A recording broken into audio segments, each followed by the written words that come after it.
It's your man Cat. We back another week. It's the Barbershop Talk Podcast.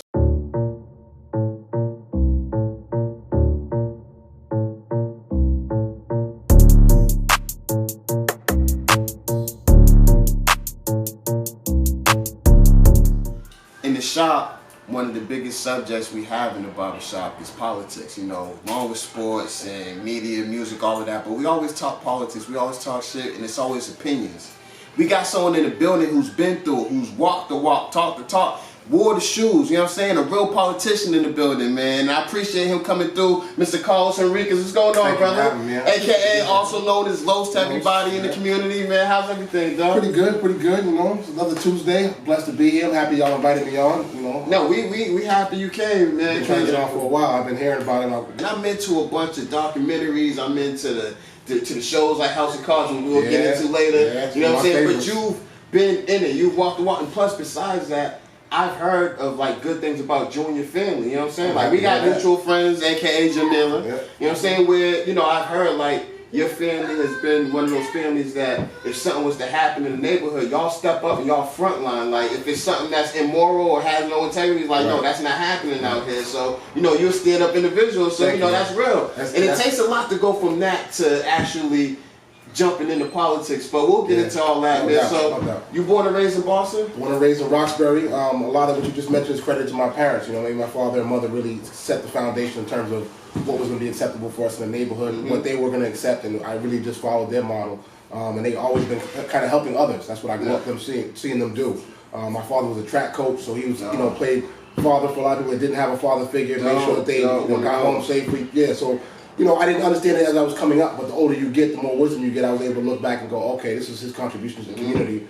He's not only impacting, me and my siblings' lives, but many others. He got to multiply that outwards. And so I just really followed in their footsteps. So it's instilled in you. Yeah. How was it for you growing up? Did you find yourself, facing some of the obstacles that, the normal people without fathers had? Or it was interesting growing up. I grew up in Roxbury, and I knew that I had a little bit more in terms of just, as a kid, I had toys that other kids didn't have. So all the kids were hanging out at my house, and my parents wanted to make sure that the kids from the neighborhood hung out there so they could supervise and make sure we were doing things that were safe and fun.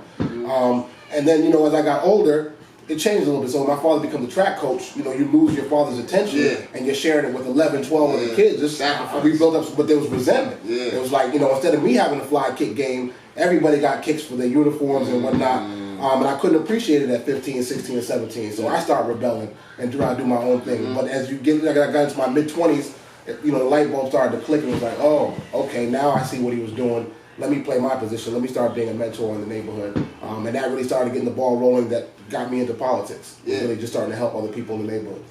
Dudley Street Neighborhood Initiative. Right. Also, what is it? Sports? That's where my start was. One Love Sports Academy. One Love Sports Academy and everything. So, but DS&I was my start. So my father was a charter member of that board. That board was created in 1984. And in Roxbury, white people were moving out of Roxbury. And not only were they moving out quickly, they were also burning their houses for insurance money. Wow. So we would watch fires every night, on the block and see this, happening. And people were also dumping in vacant lots. We had vacant lots all through the Dudley Triangle, what we call the Dudley Triangle. And residents just started getting together. No politicians, no high-powered lawyers, just residents that had enough of it. And I would see my father go to these meetings every evening.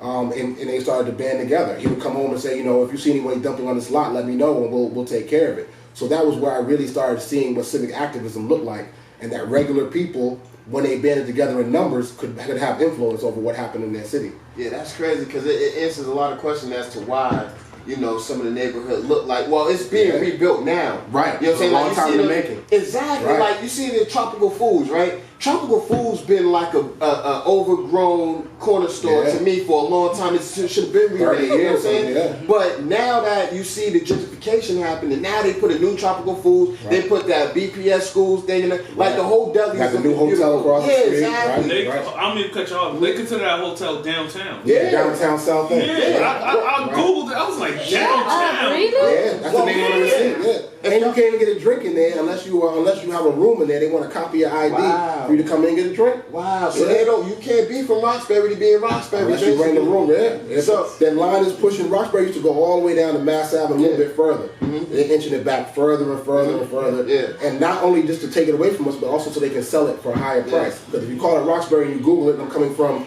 another city or another town, I might go, that's where the violence is, so I don't want to go to Roxbury. You start to call it South End or Tremont Crossing and these clever names, now I can sell it to you for a lot more. You'll buy a condo in Highland Park if I don't call it Roxbury for $500,000. Yeah, but if I call it Roxbury, you ain't paying that. Like, what's the new name for Harlem?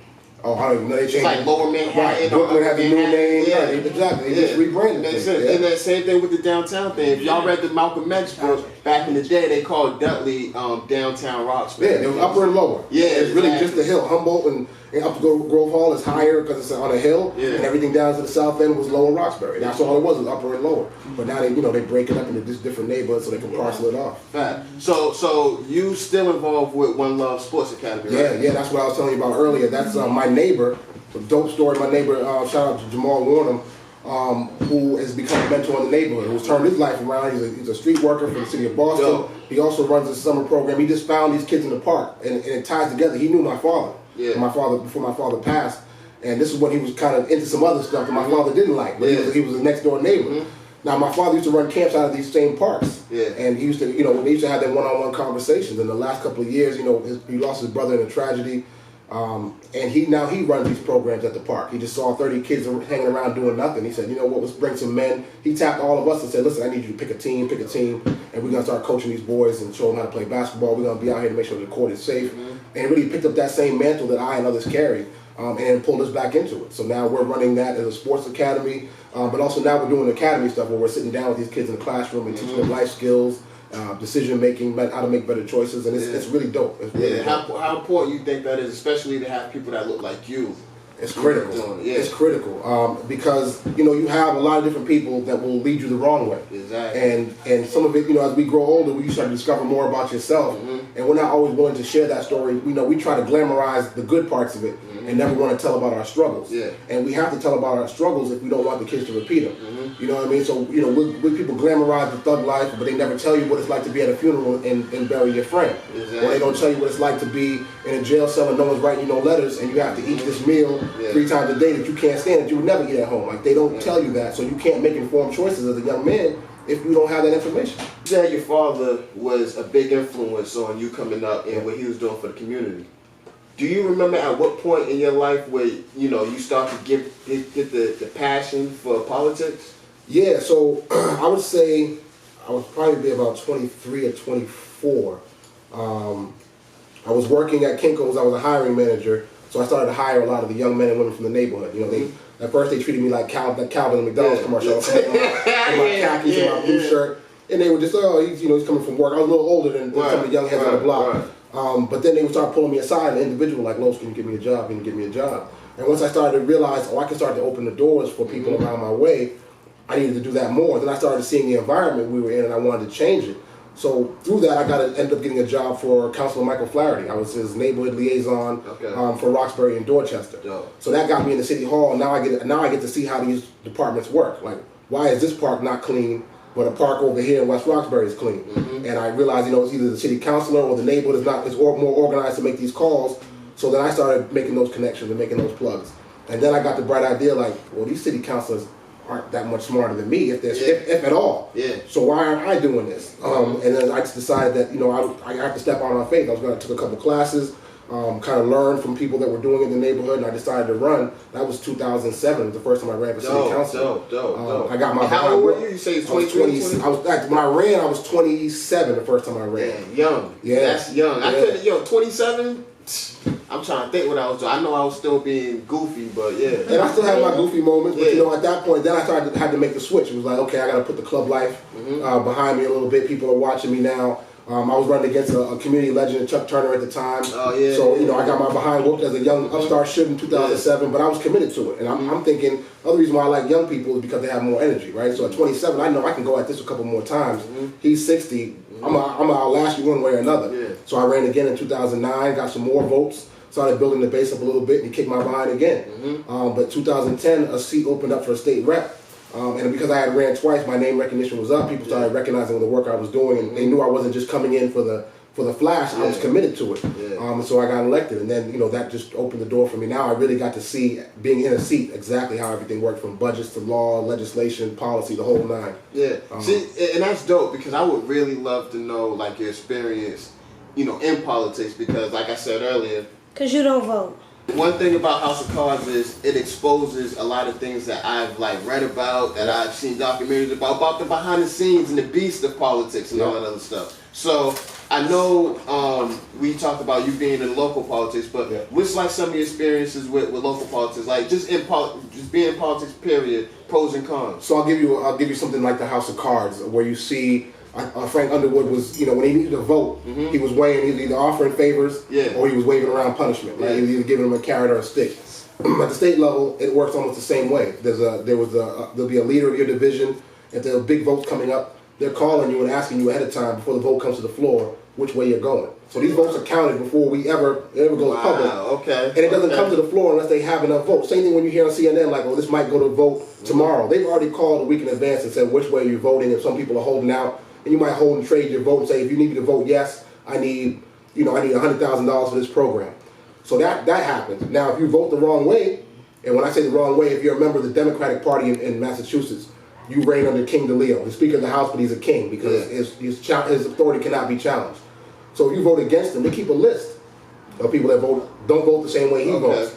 And you do it too many times, you might lose your chairmanship. Like if you look at Russell Holmes right now, who's a rep from Mattapan, he was a vice chair, making extra $1,500 or $2,500. He said something bad about the speaker removed him from that chairmanship, just as punishment. You can't speak bad about the king, I'll punish you. Wow. They'll do petty things like, we'll move your office from somewhere nice on the second floor to the fifth floor where there's no AC. Wow. Or to the basement where there's no heat. So you're going to feel it regardless. You're going to feel it one way regardless. See, listen, man, because I got so much to... That's just the tip of the iceberg, you know what I mean? So, so that's the crazy thing, because it's like, okay, cool.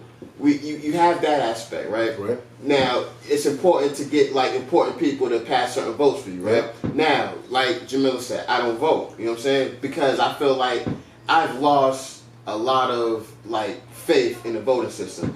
As black people, we got to start kind of using that, to our favor as well, whereas I feel like a lot of times we vote on things that we didn't even choose. We vote on candidates that we didn't even choose. You know what I'm saying? Right. They give us the option. It's okay, pick one of those. It's like, hold on, but I like that dude over there. Why didn't he even get a chance? Right. So my thing is, I would rather us as a people to and it might sound crazy, but this is how I would rather us as a people to hold off on votes until we start making demands, and we don't vote until someone actually gives us a guarantee. If I'm in office, y'all got this. Yeah, if I'm in office, y'all got that. But if we just keep voting just because we got the right, it's like, what the hell? So let me give you an in between, right? I agree with you. I think your voting should be held as a block. It's important by one, but when you start to hold it as a block, it becomes more powerful. You listen to Malcolm X, he used to talk about the battle of the bullet, how Democrats always take our vote for granted because they know when it comes to national politics, black people are voting Democrat.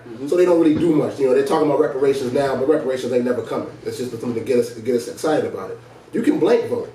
So you can cast a ballot and not pick either one. So when I ran the first time, I looked at the blanks. So Councilor Turner at the time was running. You had the choice between me or him. Okay. Now let's say you didn't like either one of us. You can check the blank.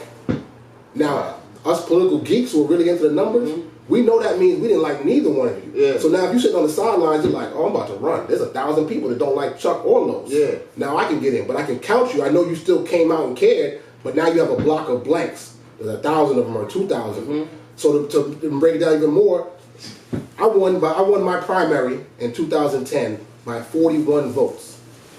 41 votes was the difference between me becoming a state rep or not becoming a state rep. Literally 41 people. votes. 41 people was the difference. So when people say every vote counts, every vote counts, at least locally. I can't talk about electoral college and nothing but locally, if those 41 people didn't show up, there would have been another state rep. So that it matters. And you can send signals by voting. But you're right, we should hold out as a block and we should organize as a block. So to give you that same thing of how it works, when they were running for mayor in 2013, there were 12 candidates. When it came down to Marty Walsh versus John Connolly, Now we have 2 white Irish men running. We don't know which one of them is going to necessarily represent the best of our interests. You know, you're kind of stuck. As a rep at the time, it was important for us to have, for me, for the black electors to have leverage. So I had organized all the black electors in the city of Boston. There were 12 at the time. 12 of us represent over 250,000 people in the city of Boston. And I felt like that's enough to be able to leverage on anybody. Right? We had already tested on Menino. We had met with them. We got a couple things done. So everybody wanted to endorse because everybody wants to be with the winner. I asked everybody, wait. Let everybody move first. Let the pastors move. Let everybody move first. Let's save ours so we're the one that tipped the needle. And so we waited. We interviewed both. We sat with them both. We liked Marty a little bit better at the time. So we leaned and we endorsed Marty. And Marty got elected. John Connolly did not get the endorsement of one black elected official. That's the power of the black vote in Boston. We just don't know how to wield it yet. And our leaders ain't telling us how to wield it yet. You don't get state reps and city councils coming out and saying, hey, back me on this and I'll get this done. They're not having that kind of conversation. And it's shame on them for not doing it. And shame on us for not making them do it. That's a fact. So that's a two-way street that we got to correct, at least locally. So let's stick with local politics. How important is it? Because, you know, like I said, I don't vote. But I get more backlash for not voting locally than for voting nationally. So like national is popular. So all right. So for instance, we've all been pulled over before. I'm sure we've all been profiled and pulled over before, right? Cops pull you over, get out of the car, search you, whatever reason. They didn't give you a reason why they pulled you over. So every year at the state level, they propose a seatbelt law, right? The seatbelt bill. There's all kinds of advocates from AAA, insurance companies, hospitals that want to come in and lobby, and they pay money to certain state reps to say, we'll donate to your campaign, but we need you to back this legislation. Seatbelt bill sounds like a good idea, right? We want everybody to wear a seatbelt. We want everybody to be safe. But if I pass that law, now they can pull you over and say you didn't have your seatbelt on. Right now, they can't pull you over for not wearing a seatbelt. They can pull you over for a violation. If you don't have a seatbelt on, they can write you a ticket. But the moment you start saying they can pull you over for not having a seatbelt on, what happens when you're driving down River Street late at night by yourself, that 19-year-old and the cops just want to stop you, they're going to say you didn't have a seatbelt on. How are you going to argue that in court? So Byron Rushing, who was the state rep at the time and our division leader, would push back against it. He would organize us to say, Speaker, we're not pushing this bill forward. If you try, we will talk about how racist it is. We can't get data from police stops. You know all these problems exist. And we will push that bill back. Now the House doesn't have that same strength. Byron's not there. The House is not as organized. The lives of black people and brown people in this city locally, in this state locally. That's why it's important for state reps and city councils to really be on their game and us to back them. Because little things like that move. Like that's a policy. And it's one thing to pass the law, it's another thing how the police are going to execute the law when they're out here on the streets. That's a fact, because I remember in New York when they did the stop and frisk. Right. Now the thing is, when you think of something like stop and frisk, you would automatically think, okay, no one in the hood is going to be for that. You know what I'm saying? Right. But then you hear... You'd be surprised. Yeah, exactly. Elders are for it, and those are the super voters. Yeah. So that's the problem, is because you have older people, and no knock to our seniors, but they have a different life experience. So at 65 and 70, they're used to kind of giving up that authority. They're used to seeing cops as the right all the time.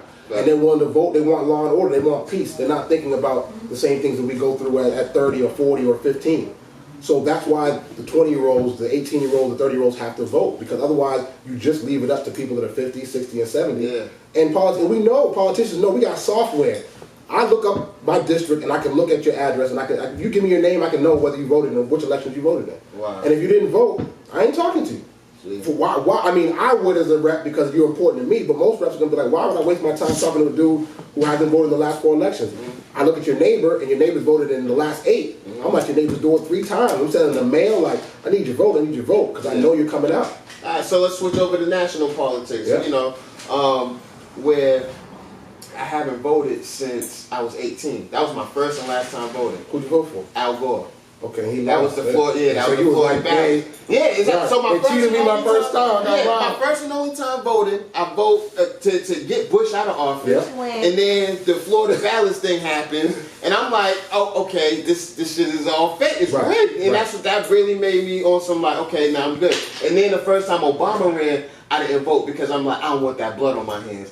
I felt like he was going to get assassinated as soon as he got in the office. You've been conditioned to believe that. Yo, as crazy as that sounds, there was a lot of people because I did like Get Out the Vote campaign in Ohio. A lot of people shared that same sentiment. Yeah, I was scared. I'm like, yo, I do not. I'm get like, that camera out of my face. yeah, I'm They didn't want to. I mean, because the national, I do believe the national is a lot harder for us to affect, right? Because it's such a big system. They got the electoral college that's already robbed us of 2 elections and taking their vote away from the people and put it in the hands of a few. And then, like I was talking about, if you understand what the speaker can do in the state level, imagine what the speaker does at the national level. Facts. When he has that many more Congress people, the lobbyists are paying tens of millions of dollars to get laws passed. It's at the state level. State lawmakers write legislation, right? I can write a bill. Corporations have their own departments that write bills for elected officials to propose that helps their industry. Yeah. So if you work for aviation or General Electric, there's a whole division that will send energy bills to your office and say, hey, why don't you propose this? And then all of a sudden they might have a fundraiser for you that might drop $4 million in your bank account. And now you can spend that $4 million on dinners, parties, events, things like that. Now, people are still people. That's why I tell you, don't think politicians are geniuses. Don't think that they're all honorable people. Like in the State House, when I was elected, some people came in the class, they were newspaper salespeople, or cell phone salespeople, or insurance, or DAs before they were politicians. They come from all walks of life. Some of them are just Joe Schmo they're just popular in their neighborhood. So you're getting a mix of people that can be bought, that can be lean in certain ways. Like you're getting a mix. You're not getting it's not a perfect democracy as they sell it. Fact. Question for you. Real question. All right, I'm ready. Who runs America? Who runs America? I would say the banks. Yeah, I agree. I would say they run the whole world. Yeah, at this point. yeah. Right. So when people say presidents are just puppets, basically presidents are just puppets, right? They're figureheads. They're like the bridge that passes the money. So it's two wings of the same bird, right? Depending on who's on top of the pyramid, the money just shifts to their friends or their party. So they say Democrats are more liberal and they spend money to help people like Social Security, programs that help like WIC and things like that they'll fund. And Republicans are more corporate welfare. They're going to help corporations get tax breaks. They're just passing it to their crew. Yeah, so it still don't get down to the people that really need it. The big money stays up top. That's why Flint water ain't fixed. That's why New Orleans never got help when they should have gotten help. Puerto Rico's still stuck because if you don't have the influence over the right people, you won't get those resources. Flint should have been fixed. Right. Any congressperson or state senator you see them they go from Joe Schmo to a millionaire. There's not a congressperson that's not worth $1 million within their first couple of years. The Clintons are wealthy. We see all what they did to Haiti. They create foundations and now they're getting paid to speak in different places. They peddle and wield influence. It's a game of power. And I'm not knocking it saying that's inherently wicked, but we all know what people do with power. Yeah. So you're a Democrat, right? I'm leaning more independent because I don't. That's right. I can't really. I'm Democrat by name. Yeah. But it's the same thing. Yeah, it's the same thing. My question was, we see Democrats being elected and become presidents, but they'll go on and sign off on bills that's pro right wing. You know what I'm saying? So we got a nickname for them. They call them dinos. Democrats in name only. You know what I mean? And they call themselves either the city council down in Boston. They don't name the city council. You don't have to name whether you're a party. Yeah. But there's city councils that are Republicans. They act like Democrats, but only in name, only because they think it's more popular to do it. But all their policies they put forward and their votes would be more looked at as Republican. Yeah, and we've heard Trump before he actually ran say like, if I was to run, I would run with Republicans because they're the Demo party or some shit like that. Where he just, so it's just a game at the end of the day. Right. Do you think Trump gets another 4 years? Oh man, I hope not. But I don't think it really matters. You know what I mean? Like Trump, I don't think Trump is not running the country. I mean, he does some dumb things and says some dumb things. Yeah. But these men that run the country are very smart men. You don't trust someone like Donald Trump to take over that. Yeah. He's just kind of, again, he's just a figure. Right. Yeah. He's just a figure. He's a distraction while they're doing all that stuff in the background. Yeah. Mike Pence, I'm more worried about Mike Pence. I don't want to be Mike Pence Donald is Trump. Like that, the gangster. He's like the actual muscle. And he actually is a politician. Yeah. And if you look at his politics from his home state, I think he's from Illinois. You're evil. Yeah, exactly. People will call it pure evil. I mean, he was into shocking people that are homosexual. I mean, he got wild bills that he was supporting when he was governor. If he was president, he actually knows how to navigate a lot better than Donald Trump. Yeah, and he's not going to be an egotistical maniac. He's going to play politics. He'll get a lot more done that would hurt us. And you know what that reminds me of a lot? Bush and Dick Cheney. Right. You know what I'm saying? Exactly. You have an idiot in front. Yeah. And now Halliburton, you know what I'm saying, that you come in and you make money by, you have shares in Boeing. You know, Boeing makes the planes that every fighter jet that you make, every bomb that you make, Raytheon's making bombs. You get all this money into your crew, like you own Raytheon, and you build the bombs. He owns Boeing, he makes the planes, and y'all are my crew. We going to war. Because if we go to war, their taxpayer dollars got to build your planes and your bombs. So we making money. Then I'm going to bring in your company, Halliburton, and you're going to rebuild the infrastructure that we damaged. So you're going to blow up the water supply, you're going to blow up the utilities, you're going to blow up all the public utilities, and then we're going to charge you to come back in and rebuild it. Facts, man. It's just money. That's a fact. So I wanted, before we go on the break, I got something else I want to talk about. R.I.P. Nipsey Hussle. We ain't gonna stop that. The marathon continues. So Nipsey Hussle, before he passed, you know, he basically set a blueprint. He's done things that a lot of people has been doing already, but he's made it cool in the culture. He was successful in making entrepreneurship, you know, black-owned businesses and all of that other stuff. He made it cool. He made it a part of the culture and everything. He set the blueprint. So when you hear the term taking back your community, what does it mean to you? It means everything to me. And that's actually what I saw my father doing. That's why I got into it. Is really us being self-sustainable again is what we've always tried to achieve in this country, right? They put us under their foot right to begin with.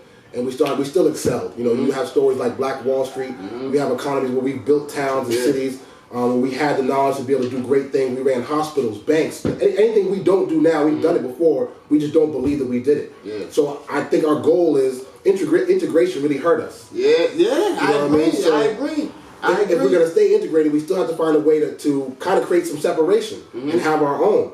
So to me, it means everything. It means supporting you know, your barbershop is open on a Tuesday night till 10 o'clock. It means wearing a hoodie from D. Lachey, who's a local designer in your neighborhood. It means wearing a hat from Broham that's designed by two dudes from Roxbury. You know what I mean? Like, that means everything to me. And until we do it on all levels and sacrifice, it means sacrifice too. Like, we can't just say, well, it's more convenient for me to go to the mall instead of going to black market on Saturday and find my goods there. Like, we have to start kind of sacrificing a little bit more to make sure we empower ourselves. Otherwise, we'll stay stuck under their foot. Yeah, and it's dope you said that, because when you said integration was kind of like, you know, a downfall.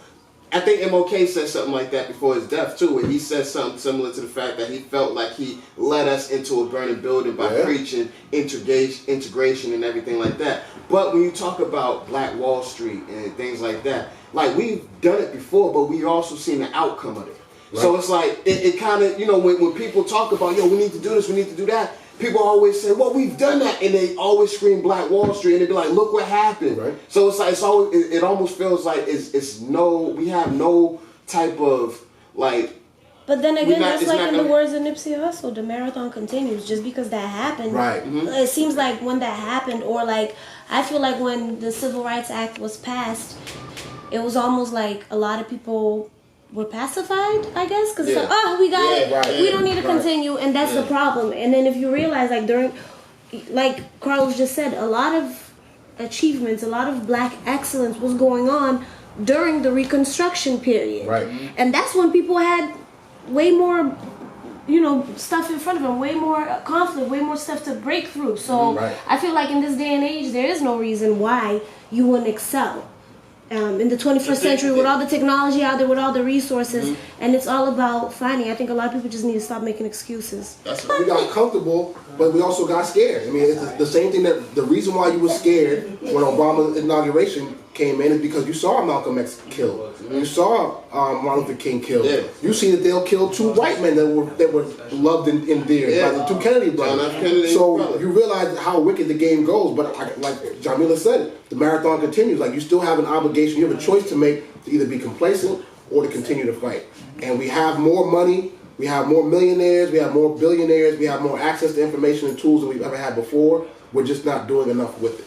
I always use a term called living dangerously free or comfortably enslaved. You know what I'm saying? Nipsey to me was a man that was living dangerously free. But when you on that platform and you preaching certain things and you opening the eyes and ears of people who's never heard of a Dr. Sebi or never heard of a word like entrepreneurship or never seen somebody getting money, getting bags on a legit basis and rapping about it instead of rapping about trapping and stuff, then you see that man get off.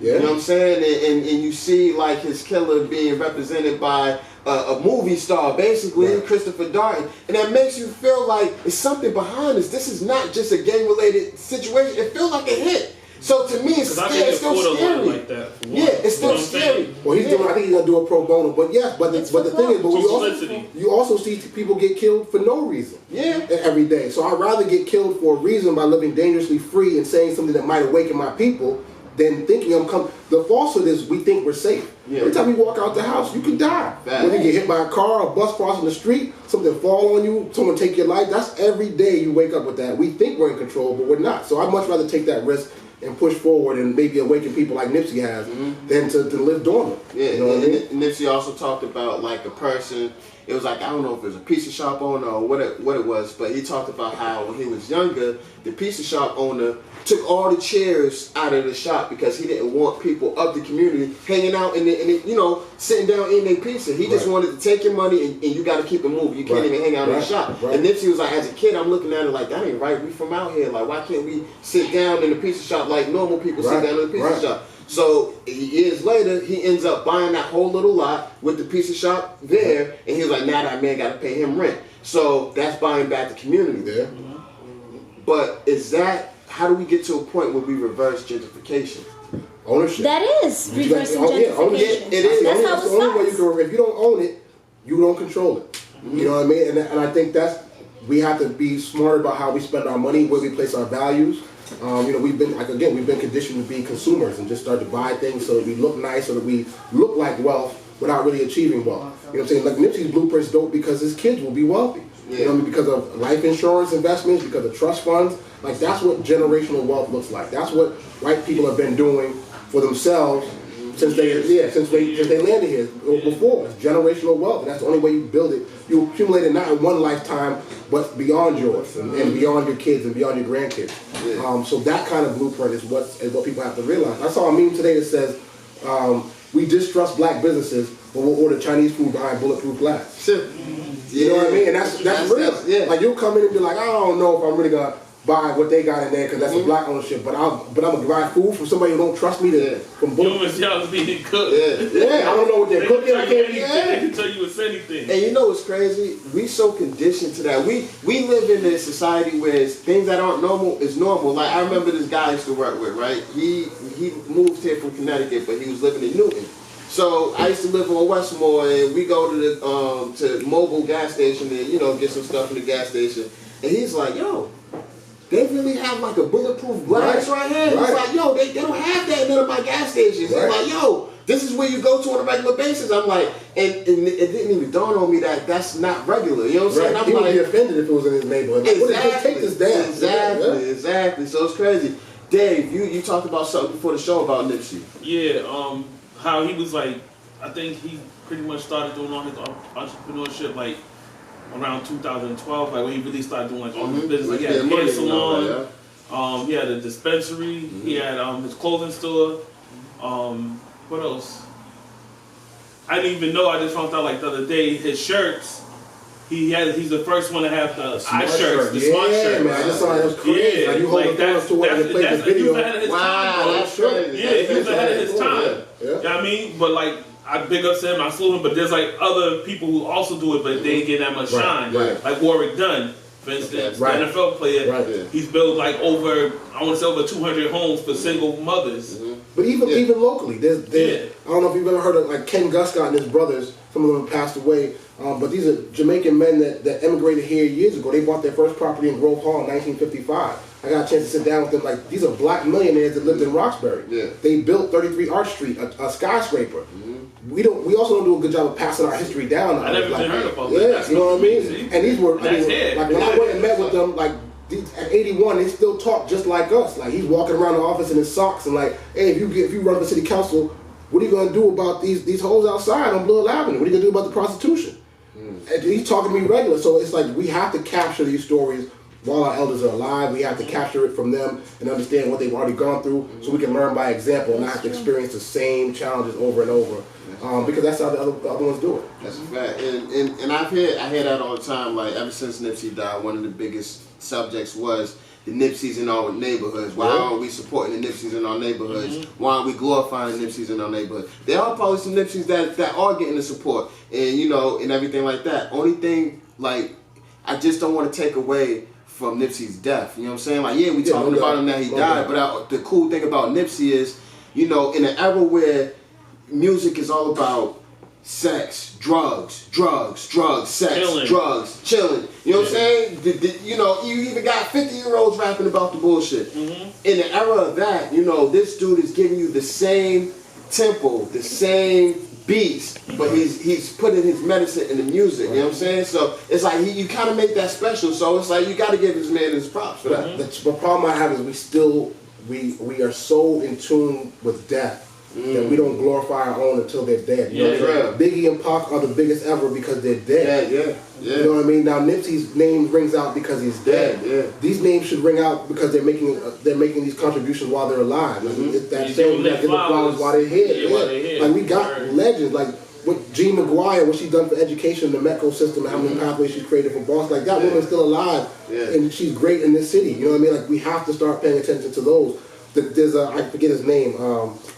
I slipped my mind, but there's a man that owns almost every Dunkin' Donuts from the airport to Mattapan Square. Wow. One dude, black dude. Wow. See, I didn't know that. I didn't know that. You see him when you go to the Dunkin' Donuts in Grove Hall. He's the dude in the suit that's bossing everybody around. He owns like 15 to 20 Dunkin' Donuts. Like, that's dope. He can give you a blueprint on how to buy a franchise and how to grow. You know what I mean? Like, those stories are here. We just have to make those connections with our elders and capture them. That's a fact. Let's get into the deep conversation right now, man, and before we end off the show. Toxic masculinity.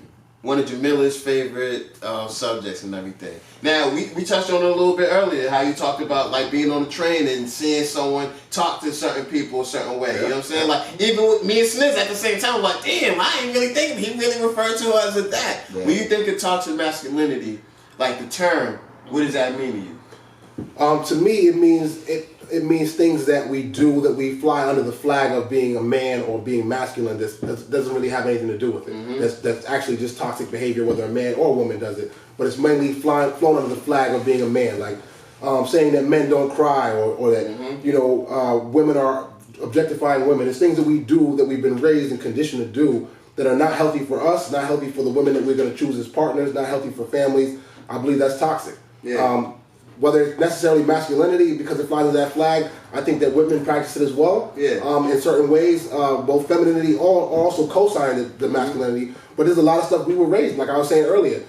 Listening to NWA, no one told me that I shouldn't be singing at the top of my lungs, or no one told me that singing the lyrics to or Snoop's "Bitches Ain't Shit But Hoes and Tricks," that I was going to internalize that message and start to look at women differently. No one said that to me, so I wasn't even aware of it until I'm 25, 26. I'm starting to be like, oh, I look at women differently now. Like, but I had objectified them for, you know, maybe 6 years of my life, and just it affects you, and we don't realize that. So, and the slang changes. Like, if you think about how we describe sex with women, it's usually an act of violence, right? I smashed that, I boned it, I hit it, killed it, I blew a back out. You know what I mean? If you think about the insults you would use, now both women and men do this. If you think about the insults, how you would insult another man, you usually use a word that's associated with a woman because you think less of a woman. You would call a man a bitch. You would call a man a pussy. You would call him, you know what I'm saying? Like, these are the insults. When you hear dudes on the basketball court, they say, oh, go buy her. Dude, I know women that dog these dudes that are saying that on the court. And I try to remind them that every time. But that's what, to me, it's the tip of the iceberg of toxic masculinity, is how we use these terms and throw them around, and we don't realize that it creates this imbalance of how we think and how we view women, and we act on it, whether subconsciously or not. If you think that you're better than, you might think that you're more powerful. It might influence you to be controlling and abusive. It has all kinds of different effects on you. Now, if I may, has society not breeded us for that? Absolutely, and it's not just for black men; it's men in general. Like you see, men have always been the heroes in your movies. In the 50s and 60s, when women are acting hysterical, they would get smacked. You still see women roughed up in movies more than anybody else. Like it's culture. Men have always dominated. So with that being known, it's like now it's like all right, everybody talks about this mental health thing. Can we talk toxic masculinity into that? Yeah, so I think it definitely applies. It is mental because it's a mentality that again we're taught this by again society. Our mothers like you slay everything, do everything. Nobody wants to be gay, kind of to a T as a male, and so on and so forth. And it's like now society's asking you to turn that switch off. Right, but you everything conditions. It's like how? Okay, and well, where's the help? I'm glad you brought that up because part of toxic masculinity, like we have the game pause. You know what I'm saying? Yes, exactly. Which is really a game. It's a game, man. Because it's funny when you say something. She's like, why do you say that about it's just funny. Kind of a weird game. So for the people who don't know the pause game, basically if you say something borderline suspect, borderline homosexual, you say pause just for the fun of it. Back in the day, it was no homo. You know what I'm saying? Mm-hmm. Now when we use the pause game to get around certain, women, such as Jamila, she'll scream out toxic masculinity and everything like that. Now, we live in a society where, like you said, they're trying to turn it off. Where, like we see certain things on TV, and if I was to be like, ew, they were, oh, that's toxic masculinity. You're not secure in your sexuality. And I understand. We're from an era of an era. Okay, so you think that's wrong? For if you know? Oh, of course not. I'm what I'm saying is it's a real thing that's not getting spoken about because it goes underlying like, no, you're a man, figure it out. Right. If I say pause or no homo every time. What am I really reinforcing? What am I saying to the young man that is gay and sitting with us, who's playing the same game, right? I'm really suppressing him, or I'm saying that there's something wrong with being homosexual every time if I have to say pause or no homo every time I say it. Like, it reinforces those things. But I do think we have been, I don't know whether you call it cavemen, but we've been blind to it. Like, think about all the advances that we've made in this world, right? The technology. We've made most of that excluding women. Like women weren't even allowed in the science or voting until the last 60 years. Secretly. So imagine how much better we would be doing. So you took out half the brains of the world. Right. You excluded half the brain. That's just not smart. Period. You know what I mean? And at the same time, in our community, these women happen to be the backbone of our community. They happen to be the anchor of our family. So if we're teaching boys not to respect their mothers or the people that they're going to have children with, what are we doing to our own family unit? That's where it becomes toxic. For me, it's not right or wrong. Like, you have the right to do it. You can, if you want to be homophobic, cool. That's your business. You're free. But you should know the effects of what it does to you, what it does to maybe the gay person in your family. You should understand those impacts of it because it has an impact. I'm glad you brought that up because, like what Snid said too, relating it to mental health. You know what I'm saying? Like, just tradition back in the day. A lot of what's going on now is because of like tradition. So back in the day, like how you said, like women wasn't allowed to do a lot of stuff. You know what I'm saying? Women didn't really leave their parents' house until they was married because like how are they going to survive on their own? They can't go out and work. Actually, something I learned, women, it was a training, I was in a housing training. Up until like, I want to say 30 years ago, women, if they wanted to buy a house, they had to bring a male with them to sign off on it. And this was like, that's not that much, like this was back in the 60s. And that's why for white women. Yeah. And I think that kind of relates to toxic masculinity in a way because now we live in a society where women have these expectations of men. You know what I'm saying? You got to do this, you got to be able to handle this, you got to be a quote-unquote man, you know what I'm saying? Because they living off a tradition that started back when they weren't even, considered to be equal humans, you know what I'm saying? So, like, that has to do with toxic masculinity. And that fucks us up, too. I mean, think about, as a man, I tell me if you guys agree, our value, we've been taught that our value is based on what we earn. Yeah. Right? If you ain't making no money, you aren't a man. Yeah. So it'll drive you into whatever it takes to make some money because you can't get a woman, you can't reproduce, you can't start a family, your value. That's why when people meet men, when a woman meets a man, even meet other men, the first question is, what do you do for work? Yeah, exactly. That's not who I am when I do for work. But you're taught to look at me as a commodity, so that's practiced both ways. Men do it, but women participate in patriarchy. You know what I mean? It's the difference. It's when a boy and a girl fall down at 4 years old, and we pick the boy up and say, come on, man, suck it up, man. Big boys don't cry. Yeah. But the girl, everybody pick her up and you okay? Or women saying, oh, when you get older, all the ladies are gonna love you. You're gonna be telling them like you telling him to be a playboy, growing them up into like so we all get conditioned in these different ways, and some of them are toxic. Some of them do damage to them. You know what's scary about that? Because relating that to mental health as well is, okay, cool. You come up, you think in a certain way and everything like that. I was at this podcast, this live podcast the other day where they talked about, men and emotions and stuff like that. And just like you said, when you're young and you fall down and cry, scrape your knee, with the first thing they say, don't cry. Right. So we are taught to not be emotional. Yeah, and not to show emotion and everything like that, but that leads to a mental health breakdown. Absolutely. You becoming a grown man, and there's certain things that you don't know how to can't process emotion. Exactly. Now you like to do it the mall and throw the kid over the balcony because he can't do rejection. Exactly. But that's because you couldn't. If you bottle your emotion from 5, if you can't cry because you skinned your knee. What am I doing at 15? Exactly. I've been holding on 10 years just to get to 15. I've been holding on my tears. You're gonna blow. So thinking outside the box, without all the bullshit that we've been fed to when we was kids, what's your definition of a man?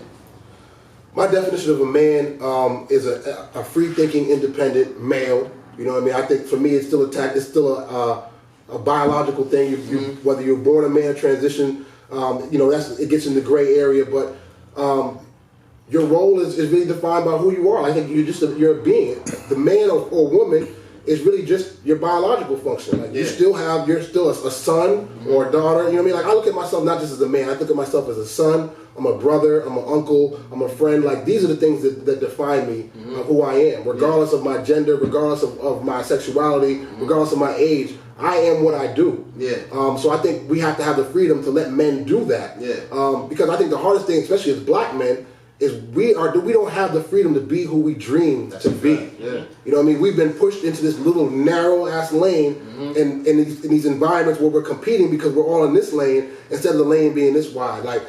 I want to be able to support the painter. I want to be able to support the musician. I want to be able to support the basketball player. Right. And I want them all to get the same amount of love, and no one is, the athlete that's 6'10" and 300 pounds shouldn't be lifted up here, and then the musician that sings and dances, the dude that dances for Beyonce, looked at oh, he wearing tights. Okay, but they still at the masters of their art and their craft. That's what I think we should strive to as men and women. That's what's up, man. What's your definition of a man, D? I'm gonna have to say my father, bro. I was lucky to be in the household with a mother and father, and my father did he was like a hero to me. You know what I mean? He provided everything. He showed me what it was, the definition for me to be a man. As I grow up, I want to be like my father or even better, because he was actually there and he showed me what it is. He always he gave me morals. And stuff he told me right or wrong. He made me work, don't steal, don't rob. He laid down he gave me a blueprint pretty much to be a man. So that's why I said my pops, man. And I can't wait for this answer, Jamila. Why would you ask me? What is it? Because I need to know. What's your definition of a man? People gonna be hitting you up with those anonymous questions on Facebook. What's that thing called? I forget, but I know. Well, my definition of a real man is a man with integrity, someone who's honest. Not necessarily, like I said, I was raised by a man. My dad, as much as I hate to admit it, has a lot of influence on how I view men, how I view my position in a relationship. It goes into a lot of it. So my definition of a man is a man with integrity, honest, respectful, knows that I'm not less than you, but I'm your equal. A lot of people see that as a problem when a woman sees herself as an equal in a relationship, but I also feel there's a way where I know when it's time for me to lead and when it's time to fall back and let my man lead. And I learned that from my dad. Yeah. So I get stuck on that whole topic of, what a man is, you know what I'm saying? Because I hear some people use that man, the word man in situations where I'm like, nah, man, that don't make you man. Also a real nigga, the quote-unquote real nigga, oh, he did this, he did that, he a real nigga. No, that don't make you a real nigga, it make you a dummy, you know what I'm saying? So definitely want those values, the difference in values. Yeah, exactly. But you had some... I also think a problem with men is not a problem. Words matter. Words matter. How do I say this? I feel like a lot of hurt men. There's a lot of broken men that were raised by broken men, and that leads into toxic masculinity. I know, especially in our culture, where you grew up in a culture where you see, you know, your dad. He has your mom. He's married to your mom, but then, you know, he has these. I have these other siblings, and he has this other family, and the mom's accepting of it. And I think as men, or as a male figure in your family, it's very important for you to be mindful of what you're showing your daughter. Like my dad and my stepmom will be married 30 years in September. My grandparents, both my grandparents, one was married for 61 years on my mom's side. My grandparents on my dad's side were married for 51 years. So I've always, and I think, you know, I was fortunate enough to always know, to always see how a woman should be treated. And I think that's why I have high expectations. I don't even think it's high expectations. It's just what I expect. I saw how my grandpa treated my grandma, but I also understood, like I said, when it's okay to be a strong woman and still embrace your femininity. And I learned that from the women in my family. Another thing my aunt made a good point about when I visited her was she got on my cousin for talking to his sister a certain type of way. And, you know, he said something and she felt like it was so disrespectful, she had to check him. And then the reason she said she checked him was because that her brother and her dad, like, she doesn't see her dad talk to my aunt any type of way. So she felt in her brother talking to her disrespectfully, that's the other male that she loves. Right. So if she accepts it from him, she'll accept it from any men that comes on the outside. So that's something I was like, yo, when my aunt said, I was like, yo, that's deep. And now I understand why, you know, it's important as men, if you have a daughter and a son, to watch that interaction between siblings. It's very important. So, and I think a lot of men say they want a relationship, they get into these relationships, and, you know, everything's sweet. But I think for you to be fully in a healthy relationship, I wouldn't advise any man, if you have trust issues, if you have, you know, past trauma that you haven't healed from, to involve yourself in a relationship, because you're setting yourself up for failure. And especially if you're someone, or that's a whole nother conversation, man. Yeah, as men need to start being honest with themselves. Yeah, you got with this shorty. Yeah, she's nice. You have to have that honest. Yo, she has a bomb personality. She's beautiful. She's smart. She's all that. But you have to have that honest conversation with the fact that I'm not healed. Yeah. I have issues. Don't involve, especially if you see a woman, and that goes for women too. If you see a man going towards greatness, and you know he's like, you know, he got his shit together, he's healed. That's somebody willing to give their all. If you know you still have shit that might fuck up what they're doing, don't interrupt her greatness or his greatness. That's where you cause it's more selfish. trouble. It's selfish. Don't do that. There's a lot of females who can't appreciate a real man when they get one, because you know why? They fall for that. Oh, I only date thugs, or that type of scenario type of thing. But that's also where women have to also be mindful of what you're conditioning your daughter. And that's what I was going to say culturally, especially I think everybody in here is probably from an island culture, right?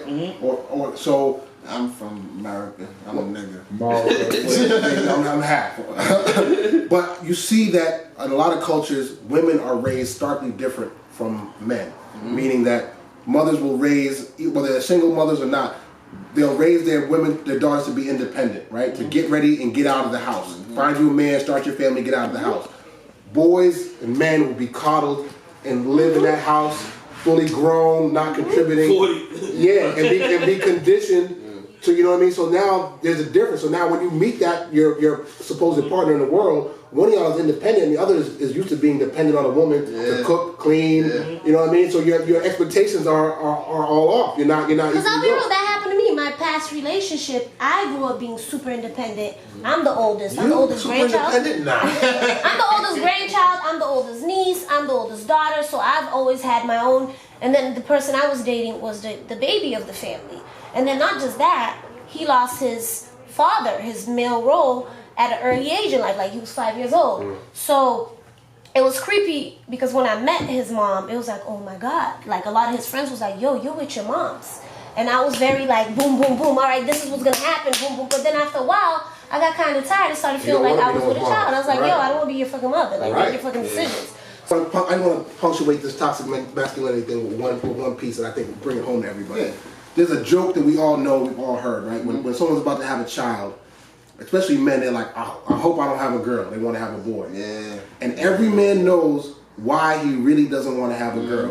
It's the same reason why white people don't want to be black. Yeah. They know how the world treats black people, and they know how the world treats women. And we can end it on that. That was perfect. Yeah, that was the perfect way to bring it home, because that's the first time I heard that analogy, but it's so real. You know what I'm saying? But before we bring it home, got these brain teaser type questions, you know what I'm saying? We like lightning round. Yeah, lightning round, you know what I'm saying? He gave us the new word. We're gonna call it the lightning round. You know what I mean? So, you ready? I'm ready. Alright, first question. What would be the title of your autobiography? The title of my autobiography would be The Son of July. Okay. My father was Julio Ricardo Henriquez. Yeah. His name is July in English. Yeah. I'm the son of July. He was very much the blueprint for me as well. That's what's up. Yeah, that's heavy right there. That's heavy right there. What's your proudest accomplishment? My proudest accomplishment has been being able to open doors for the people that live on my block. So in the neighborhood I grew up in, we're almost on like our third generation. Like, you know, those of us that are in our 30s or 40s are now raising their kids on the block. So being able to not only get my foot in the door into city and state work, or even private work when I work for Kinko's, and then being able to keep that door open so that the young men and women in my neighborhood could get jobs, become good parents, start to build their resume, is bigger for me than any individual accomplishment. Dope. If you can meet anybody, if you can meet any historic figure, dead or alive, who would it be and why? I think I'm going with Brother Malcolm, because to me his life, while too short, shows so many different transitions. Yeah. There's so much growth from going from, you know, destitution and poverty, dealing with the mental health of his moms, the criminal element, going to jail, coming home, reforming himself, having some bigoted views, going to Mecca and then reforming those views and being able to grow, really shows that a man is never done growing until he's dead. Yeah. And so I would love to talk to him about what that is like and how he moved through all those different stages of life. And he moved through them very smoothly, at least on the outside looking in. Yeah, also being from the Bury. Right. Spent some good time in the Bury. Roxbury MA. Definitely lived like 5 lives. What aspect of your personality adds the most value to the world? I think empathy. Okay. I think that, and I probably get more of that from my mother than my pops. It's just that, kind of what we spoke about with the Kodak thing, is like, unless you can really understand someone's position, and you don't have to okay it, but if you can't understand them and you can't relate to them, you really don't have a way to reach them. So I always try to be a good friend, an understanding ear, even when I'm dealing with an opponent, whether we're playing basketball or chess or politics. I need to understand you, or at least be able to show that I understand you for us to be able to build any bridge and work together. So I always try to approach something with empathy and understanding. It doesn't mean we're going to agree, but at least I'll start there and then we'll decide after that what happens next. That's real. If you had a time machine, what would you do? Would you go back in time or would you go in the future? Man. So to be truthful, I'm a real big nerd, right? I'm a super geek. And I don't know if I would do either because, you know, you mess one thing and it changes the whole chain of events going forward or backwards. I would love to watch. I'd love to be like the Three-Eyed Raven. I like to be Bran, just sitting in a chair watching everything. But I don't know if I would want to change anything. #GOT. Yeah, no doubt. But I don't know if I would change anything. But I'd like to go watch. I gotta change something. Yeah, no, just saying. Just which way I would go. If you could travel, would you travel backwards or forwards? The butterfly. I think I would travel back. Because I think the history can be a guide to where I'm going. I think if I see the future, that I'm going to be tainted by it. You know what I mean? Then it'll dictate where I'm going rather than being do it from history, a historical standpoint. I think I would go back. That's real. And this the last one. It was a big hit on our last show with the Brighton High School. If you could live in a sitcom, which one would it be and why? Any sitcom. Oh, that's an easy one. I'll be in the Cosby Show.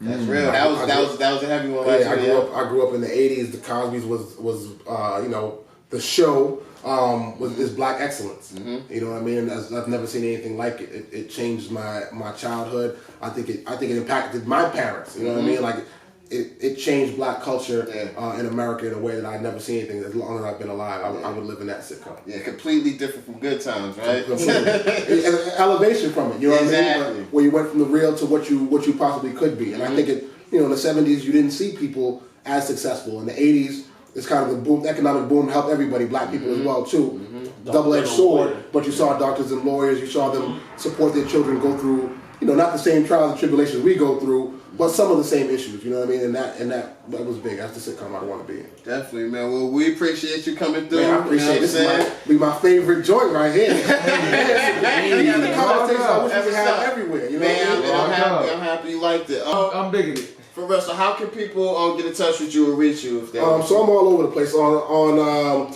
let's see, on Instagram I'm still repping, even though I keep that pretty quiet. I keep that pretty for kind of just friends and people that I know closely. Yeah, that's real. On Twitter, I'm still Rep Henriquez. I'm Rep Henriquez, and I'll always stay Rep Henriquez because I was removed illegally and falsely accused, so I'm not going to change the name for that. That's how people identify. And on Facebook, I'm Carlos Henriquez. So I have some things coming up. I'm looking at a couple of different radio stations that I might have a show on where we break down politics on a weekly basis, just like this. Nice. So I'm working on some projects like that. So stay in touch. I'm plugged into the community. I don't plan on going anywhere. So as long as I'm here, I'm helping the community. To everybody else, we appreciate y'all tuning in. Make sure y'all follow us on IG, the Barbershop Talk _. Follow us on YouTube. On Facebook, the Barbershop Talk Podcast. And like and subscribe on YouTube. We got a bunch of videos coming real soon. So make sure y'all subscribe so y'all can get the notifications when we put them up. All right? Until next time, we'll holler. Peace. All right. Hey, we